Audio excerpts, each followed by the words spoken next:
Hello there. So we're going to be talking about non-core vaccines in dogs today. My previous talk was on the core vaccines. This time we're going to go with non-core.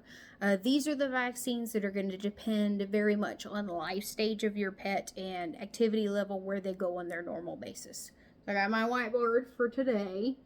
So the first vaccine I'll talk about is the Bordetella or the kennel cough vaccine. Sometimes this vaccine does also have para-influenza in it. This is an interesting little vaccine because it comes in many different forms.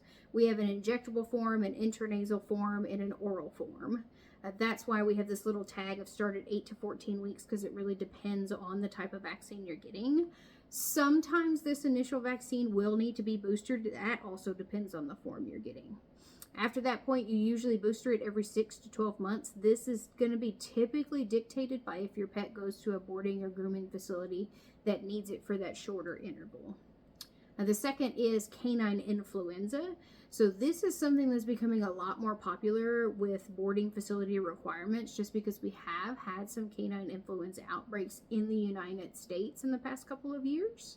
You also start this one somewhere in the 8 to 14 week range, and then you do booster this one in 2 to 4 weeks annually after that point. Next will be Lyme disease. This is thankfully something I do not have to worry about where I practice, but there are many states north of where I am that do have to deal with this disease. This is a tick-borne disease, and it can definitely be deadly, so if you're in an area where you have ticks that carry Lyme, it's definitely recommended. It kind of fits in that weird start at 8 to 14 weeks as well, and booster in 2 to 4 weeks then annually. Last on the list is the rattlesnake vaccine. This is an interesting little vaccine. It's not made to prevent your dog from breaking out if they have a bite from a rattlesnake or prevent them from having a reaction to it. Really, it's supposed to kind of help delay that reaction time and reduce it so you can get to a facility to have your pet treated for a rattlesnake bite. This one 100% depends on the manufacturer, and it depends on your pet's potential exposure to rattlesnake bites. So this one is have a great conversation with your veterinarian and figure out if your pet needs this vaccine and how you will go forward in giving the vaccine.